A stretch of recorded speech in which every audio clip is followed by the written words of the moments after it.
მოგესალმებით. პრინციპში დღევანდელი ჩვენი საუბრის თემა ჩემთვის ცნობილია და სხვანაირად ვერც იქნება, ვინაიდან საარჩევნო თემატიკა იმ პირობებში, როდესაც ვენეციის კომისია სტუმრობს საქართველოს პარლამენტს, რა თქმა უნდა, უმთავრესი არის დღევანდელ დღეს. თუმცა ამ შემთხვევაშიც ვერ აუვლით გვერდს კრიტიკას. და მე ვფიქრობ, ეს კრიტიკა არის სრულიად დამსახურებული ჩვენი პარლამენტის უმრავლესობის მიმართ. ამ კრიტიკას იმსახურებს პირველ რიგში ჩვენი პარლამენტის აპარატი, რომელმაც ჩემის აზრით დაუშვა ძალიან დიდი შეცდომა იმის გამო, რომ ისეთ ავტორიტეტულ ევროპულ ორგანიზაციას, რომელსაც მიზნად აქვს დასახული, რომ ევროპის კავშირთან ასოცირებული სახელმწიფოს კანონმდებლობის რევიზია გააკეთოს, ჩაატაროს და შესაბამისობაში მოიყვანოს ევროკანონმდებლობასთან და როდესაც შენ ამ ქვეყნის პოლიტიკურ სპექტრს, პირობითად ოპოზიციურ სპექტრს არაძლევს შესაძლებლობას პროტოკოლის დონეზე, რომ ვენეციის კომისიას შეხვდნენ და თქვენ იცით, რომ აი ამ წუთებში ეს შეხვედრები დაწყებული არის საქართველოს პარლამენტში, მაგრამ ყველა ღონე იხმარა უმრავლესობამ და საქართველოს პარლამენტის აპარატმა განსაკუთრებით, რომ ამ შეხვედრას არ დასწრებოდა ინტერპარტიული ჯგუფი. ეს იცით რა, უბრალოდ ფორმალურად არ ჯდება თამაშის ელემენტარულ წესებში და კიდევ ერთხელ მიუთითებს ჩვენი ხელისუფლების ისტერიულ განწყობას, რომ ყველა გზით, ფორმით, საშუალებით და მეთოდის გამოყენებით მიაღწიოს არჩევნებამდე ისე, რომ ხმად მღაღადებლისა უდაბნოსა შინად ჩათვალოს საზოგადოების ხმა და მე ამ შემთხვევაში ფორმალურად ოპოზიციას კი ვგულისხმობ, მაგრამ თქვენ ძალიან კარგად იცით, რომ საარჩევნო სისტემის შეცვლის საკითხი დაწყებული ევროპის საბჭოს საპარლამენტო ასამბლეის რეკომენდაციიდან და დასრულებული ნებისმიერ რიგით ამომრჩევლამდე. ყველანი ვთანხმდებით, რომ ამ ქვეყანაში შესაძლებელი არის სისტემა, რომელიც ყოველთვის გულისხმობდა მთელი 25 წლის განმავლობაში ფულის ტომრების საშუალებით საარჩევნო მანდატების უпростоრად გაზრდას, რათა ნებისმიერი ხელისუფლება, იქნებოდა ეს მოქალაქეთა კავშირი, იქნებოდა ეს ნაციონალური მოძრაობა, თუ არის ეს ქართული ოცნება და სამი სახელისუფლებო პარტია სწორედ იმიტომ ჩამოთვალე, რომ სისტემურად არაფერი არ შეცვლილა ქვეყანაში. და კიდევ ერთხელ უნდა ვთქვა, რომ ის რბილი სავარძლები, რაც განაპირობა უпростоრად დაპირებებმა საზოგადოების მიმართ 2012 წლის 1 ოქტომბრამდე პირველ რიგში გულისხმობდა რუდიმენტული, დრომოჭმული საარჩევნო სისტემის შეცვლას პროგრესულ სისტემად. ისეთ სისტემად, რომელსაც საზოგადოება ყოველთვის მიესალმება, როდესაც მაგალითად პარტია, რომელიც იღებს კონკრეტული რაოდენობის პროცენტებს არჩევნებზე, სწორედ აი ამ პროცენტების ეკვივალენტურად შედის წარმომადგენლობით პოლიტიკურ საკანონმდებლო ორგანოში. და არა ისე, როგორც აქამდე ხდებოდა. და აი ეს საკითხები დაწყებული საარჩევნო სისტემის რეფორმით და სამხარეო პროპორციულ სისტემაზე გადასვლით, ჯერ კიდევ დიდი რვიანის ფორმატში მყოფი ქართული ოცნების სუბიექტების მოთხოვნა იყო და ისინი ამ მოთხოვნის გამო შიმშილობდნენ. მაჟორიტარული სისტემის გაუქმების მოთხოვნა იყო საფუძველი ქართული ოცნების კონგლომერატში შემავალი სუბიექტების ლიდერთა საპროტესტო მშვიდობიანი და ამავე დროს უკიდურესად მწვავე აქციებისა საქართველოს პარლამენტის წინ. დღეს ისინი სდუმან და უფრო მეტიც, ყველაზე უფრო ავტორიტეტული ევროპული ორგანიზაციის წინაშე ცდილობენ, რომ არ მიაღწიოს ინტერპარტიული ჯგუფის ხმამ, არ მიაღწიოს საზოგადოების განწყობებმა, რომ შემდგომში ეს არ აისახოს არჩევნების შედეგებზე. და მთავარი მინდა ვთქვა, რას ფიქრობს ქართული ოცნება 2016 წლის არჩევნების შედეგების ლეგიტიმაცია, აი ასეთი მიდგომების შედეგად არ დადგება კითხვის ნიშნის ქვეშ, როგორც უშუალოდ შიგნით ქვეყნისა, ასევე ქვეყნის გარეთ. როცა იმ მსგავს მეთოდებს ისინი მიმართავენ. აქედან გამომდინარე, აი ახლა, როდესაც ვენეციის კომისიას ხვდება ჩვენი საპარლამენტო უმრავლესობა და გნებავთ უმცირესობა, მე მოუწოდებ საქართველოს პარლამენტის თავმჯდომარეს ბატონ დავით უსუფაშვილს, რომელიც თავის მხრივ ჩადის ასევე უპრეცედენტო გადაცდომას, რომელიც შეიძლება დაკვალიფიცირდეს სისხლის სამართლის კოდექსის სამოხელეო თავით გათვალისწინებული კონკრეტული მუხლით, სამსახურეობრივი გულგრილობით, იმიტომ რომ დღემდე უკვე წელიწადზე მეტია წარდგენილია კანდიდატურები იმ პოლიტიკური პარტიის წარმომადგენლებისა, რომლებმაც 2014 წლის ივნისის არჩევნებში გადალახეს ბარიერი, მიიღეს კვალიფიციური სუბიექტის სტატუსი, წარმომადგენელი უნდა ყავდეთ სახელმწიფო საკონსტიტუციო კომისიაში და მათ კენჭი არ ეყრებათ მიუხედავად კანონის კატეგორიული და იმპერატიული მოთხოვნისა. მიუხედავად იმ დებულების მოთხოვნისა, რომლის ხელმომწერი არის საქართველოს პარლამენტის თავმჯდომარე ბატონი დავით უსუფაშვილი, იგივე საქართველოს სახელმწიფო საკონსტიტუციო კომისიის თავმჯდომარე. ეს არის ბატონო დავით დანაშაული და თქვენ, როგორც პარლამენტის თავმჯდომარის ჩადიხართ ამ დანაშაულს. და თქვენ ხართ უშუალო თანამდები იმ სასჯელისა, რაც გათვალისწინებულია ასეთი ტიპის დანაშაულის ჩადენის შემთხვევაში. თქვენ არ აგაქვთ უფლება თვითნებობის, თქვენ არ აგაქვთ უფლება იმისა, რაც გაწერილია კანონით და კანონქვემდებარე ნორმატიული აქტებით, რომ ამის იგნორირება ერთპიროვნულად პოლიტიკური მიზნების მისაღწევად განახორციელოთ.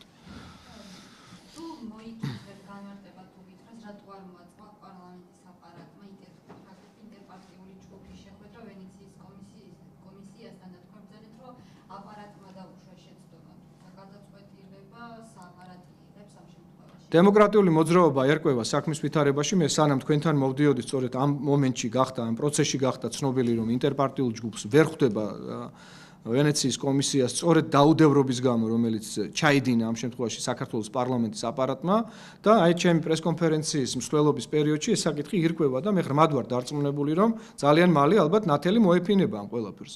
ან ვინმე ისევ ბოდიშების მოხდას დაიწყებს, ან ვინმე ისევ თავის მართლებას პოლიტიკური მიზნების გამართლების გზით.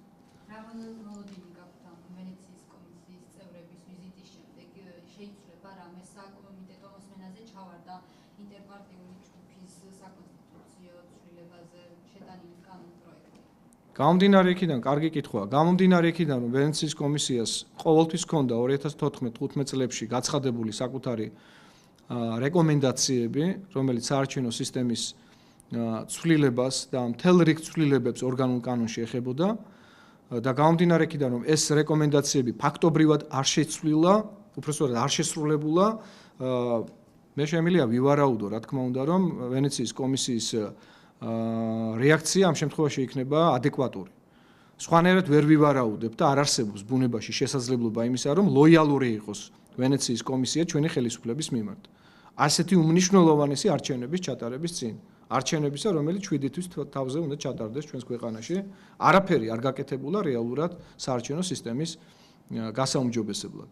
და მე მინდა გითხრათ, ახლა სახელმწიფო საკონსტიტუციო კომისია ვახსენე, მის ოფიციალურ ვებგვერდზე რომ შევბრძანდებით, იქ თქვენ ნახავთ, რომ პირველ რიგში არის რეკომენდაცია, რომელსაც როგორც ჩანს ითვალისწინებს და იზიარებს უпростоრად სახელმწიფო საკონსტიტუციო კომისია ევროპის საბჭოს საპარლამენტო ასამბლეას გულისხმობს, სადაც ისინი ნათლად, ცალსახად, კაფიოდ გვიცხადებენ, რომ უმთავრესი სპექტრი ქართული პოლიტიკური, ასე ვთქვათ, პარტიებისა მხარს უჭერს რა მაჟორიტარული სისტემის გაუქმებას და საარჩევნო სისტემის ცვლილებას, ისინი გამოდიან რეკომენდაციით, რომ ხელისუფლებამ აღასრულოს ნება მთელი პარტიული, ასე ვთქვათ, სპექტრისა და საზოგადოების დაკვეთისა და რომ ისინი თავად, ასე ვთქვათ, მიზანშეწონილად მიიჩნევენ ასეთ ტიპის ცვლილებებს. ზუსტად ანალოგიურ რეჟიმში გამოდის ვენეციის კომისია.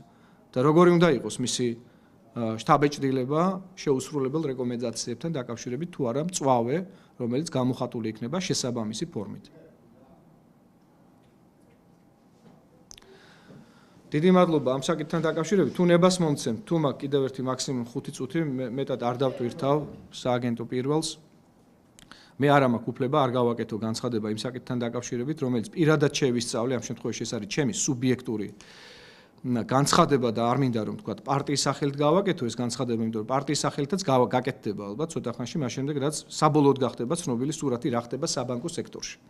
ჩემო ძვირფასო მეგობრებო, თქვენ იცით რომ არსებობს სტუდენტური სესხის ცნება, თქვენ იცით რომ არსებობს სოციალური სესხის ცნება, მაგალითად სოციალურ სესხებზე მუშაობს Liberty Bank-ი, რომელსაც აქვს ექსკლუზივი პენსიების გაცემისა და სახელმწიფო კომპენსაციებისა და შემწეობების გაცემისა. თქვენ როგორ გონიათ? რამდენ პროცენტში იძლევა Liberty Bank-ი სოციალურ სესხებს? 45%-ზე უფრო მეტ პროცენტში.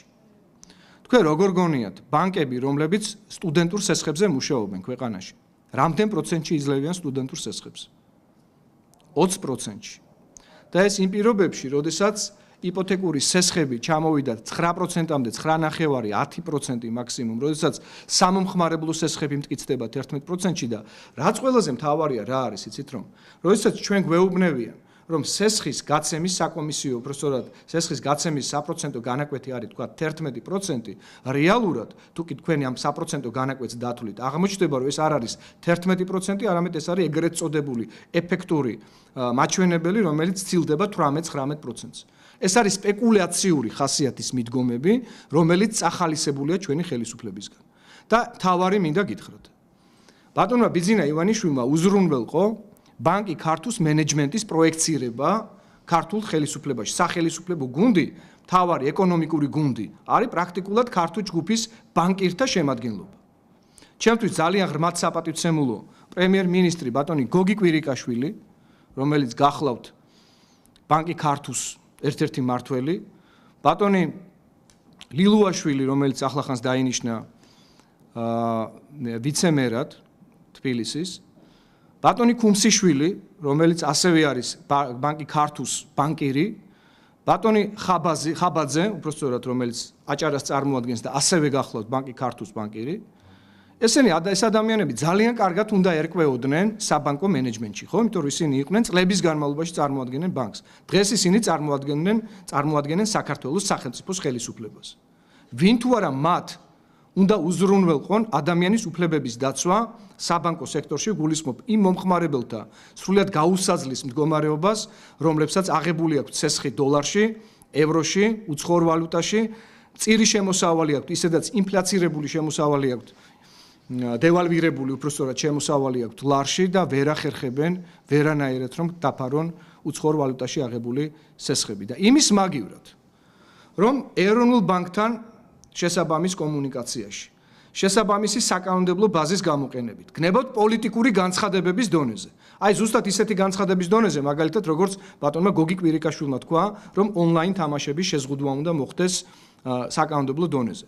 რატომ თქვა მან? იმიტომ რომ მან იცის რომ იქ პრობლემაა. მაგრამ მან რა ის არ იცის რომ პრობლემა საბანკო სექტორში, როდესაც ლიბერტი ბანკი ძარცვავს ფაქტიურად ადამიანებს, ჩვენს პენსიონერებს და 834,000 ბენეფიციარი ყავს აღრიცხვაზე ლიბერტი ბანკს. თქვენ წარმოგიდგენიათ რომ ესე ამასად გაცემული ეს სესხები სინამდვილეში რამდენ პროცენტს მოიცავს? რამდენ პროცენტს მოიცავს იმ ბენეფიციარებისა, რომლებიც მაგალითად სახელმწიფო კომპენსაციის სახით იღებენ თანხას ამ ბანკიდან და რომლებსაც ფაქტიურად 50%-იან სესხებს აძლევენ. არ მეშლება 50 ეს ყველაზე მინიმუმი. ეფექტურად თუ ჩავთვლით, ანუ თუ დავთვლით მთლიანად გაცემული საკომისიოსა და ასე ვთქვათ თითოეული ასე ვთქვათ იმ კომპონენტის გათვალისწინებით, რომლითაც დაითვლება ეფექტური საპროცენტო განაკვეთი. მე არა ვარ ეკონომისტი, მე არა ვარ ბანკერი და ბუნებრივია ფინანსისტი არა ვარ და ჩემ თავს უფლებას არ მივცემ რომ იმაზე მეტი ვისაუბრო.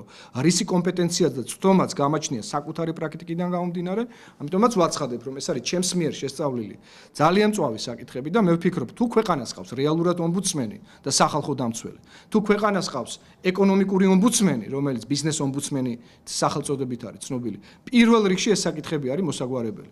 თორემ მე ღრმად ვარ დარწმუნებული რომ შორს არ არის ის დრო როდესაც თუ კი ამ ქვეყანაში სოციალური ბუნტი დაიწყება, ამის ერთ-ერთი მთავარი ინსპირაცია იქნება სწორედ საბანკო სექტორში არსებული სპეკულაციური გარემო, რომლითაც სარგებლობს ჩვენი ხელისუფლება. დიდი მადლობა, ეს მინდოდა მე თქვა, თუ შეკითხვა გაქვთ? რა ბერკეტები არსებობს, უნდა დარეგულირდეს თუ არა ეს საკანონმდებლო დონეზე და თქვენი პარტია იმუშავებს თუ არა რაიმე კანონმდებლო.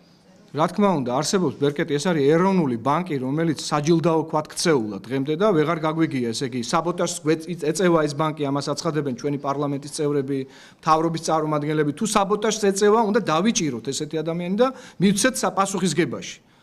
თუ ეს პირიდან მოგვდის, რომ ეს არის საბოტაჟი, მაშინ საქმე უნდა დაიწყოს და აღიძრას ამისთანა ჩინოვნიკების წინააღმდეგ, ხო? თუ ეს არის კიდევ მოლაპარაკება და შეთქმულება საკუთარი ისედაც გაღატაკებული ხალხის წინააღმდეგ და ტანდემში და სიმბიოში და შეხმატკბილებულად ძარცვავენ ამ საცოდავ ადამიანებს, მაშინ ამასთან დაკავშირებით ჩვენ ვართ ვალდებული ამოვიღოთ ხმა და მე დავიწყე ეს კამპანია და გპირდებით, რომ ძალიან მალე შევეცდები, რომ ამ კამპანიას მივცე ორგანიზებული ხასიათი, დასაბუთებული ხასიათი, არგუმენტირებული ხასიათი და გამოვიდეთ ქუჩაში შესაბამისი, ასე ვთქვათ, საპროტესტო აქციით. ერთი კითხვა მაინტერესებს. დიახ. თქვენი აზრით ხელისუფლება ამ პრობლემას ახალისებს თუ უბრალოდ არ სცადია, რომ ეს პრობლემა მოაგვარდეს? ნამდვილად კარგი კითხვაა, დიდი მადლობა. არცალიას ნამდვილად ვერ ვიტყვით. როგორ შეიძლება არ გეცალოს ყველაზე უფრო მნიშვნელოვან საკითხებზე, რასაც ფისკალური საკითხი ქვია. მით უმეტეს ასე ვთქვით, ეკონომიკაში ფისკალური ეფექტის მომნიჭებელი, ასე ვთქვათ, კონკრეტული მექანიზმები, რომელიც ამ შემთხვევაში, როგორც მოგახსენეთ, სპეკულაციური ხასიათის არის თავიდან ბოლომდე და ძარცვა გლეჯვაზეა დამყარებული. იმის მაგივრად, რომ ამ საფინანსო კრიზისს ადეკვატურად უპასუხონ პოლიტიკური ნების გამოვლინებით, ბანკთა შორის სავალუტო ბირჟაზე გარკვეული პროცენტების უზრუნველყოფით, ორგანულ კანონებში თუ ბანკის მარეგულირებელ საკანონმდებლო ნორმებში შესაბამისი ცვლილებების შეტანით და რაღაცნაირად მოაწესრიგონ ეს საკითხი. 74,000 ოჯახი დღესაც ელოდება გამოსახლებას იპოთეკართა მიერ დაზარალებულ ადამიანებს. იპოთეკარებს უწოდებენ, იპოთეკარები ეს ადამიანები არ არიან, იპოთეკარი არის ის, ვინც თანხას გასცემს ამ შემთხვევაში. და ესენი არიან მსხვილი საფინანსო ინსტიტუტები, როგორც არიან ბანკები, მიკროსაფინანსო ორგანიზაციები და სხვა შორის ბალტიის ქვეყნებიდან მოვლინებული ეგრეთ წოდებული ინვესტორები, VVG და ასე შემდეგ, რომლებიც სწრაფი ონლაინ სესხებით ახდენენ სრულ ძარცვა გლეჯვას და განსაკუთრებით ჩვენ სტუდენტ ახალგაზრდობისა. სადაც პირდაპირ ხდება წახალისება, ახლა შენ 200 ლარი, ახლა შენ 300 ლარი. რატო? იმიტომ რომ პერსონალურ ინფორმაციებზე წვდომიდან გამომდინარე, მათ კარგად იციან, რომ მისი მამა ან მისი დედა არ გაწირავს თავის შვილს. და ის იყოს მოვალი. ბალტიისპირეთში. და ბალტიისპირეთს აღარ უწოდებენ, ბალტიის ქვეყნებს უწოდებენ. ბალტიის ქვეყნებში, ლიტვაში, რამოდენიმე დღის წინ აიგრძალა სწრაფი ონლაინ სესხების გამცემი ორგანიზაციების ოპერირება ქვეყნის იურიდიულ სივრცეში. ჩვენ გვჭირს ყველაზე დიდი უბედურება ამ ქვეყანაში. აქ უნდა იყვნენ კაზინოები, აქ უნდა იყოს სლოტ კლუბები, აქ უნდა იყოს სწრაფი სესხები, აქ უნდა იყოს LGBT პროპაგანდა, აქ უნდა იყოს ყველაფერი, რამაც უნდა უზრუნველყოს თქვენი ქართულ გვარსახელის უკან სისხლის გამოცვლა და სისხლის პლაზმის შეცვლა. აი ეს ყველაფერი კეთდება ამიტომ. გინდათ ამას დავარქვათ, ქვია, შეთქმულების თეორია და გინდათ დავარქმევთ ამას შეთქმულების თეორიაზე. გამოდის ერთ-ერთი თავისუფალი დემოკრატი ქალბატონი და ვაჟა-ფშაველას ალუდა ქეთელაურით მიკეთებს ანალოგიებს ტოლერანტობისა განსხვავებულთა მიმართ და LGBT პროპაგანდას ეწევა. სირცხვილია მართლაც. სადამდე დავეცით უკვე. დიდი მადლობა.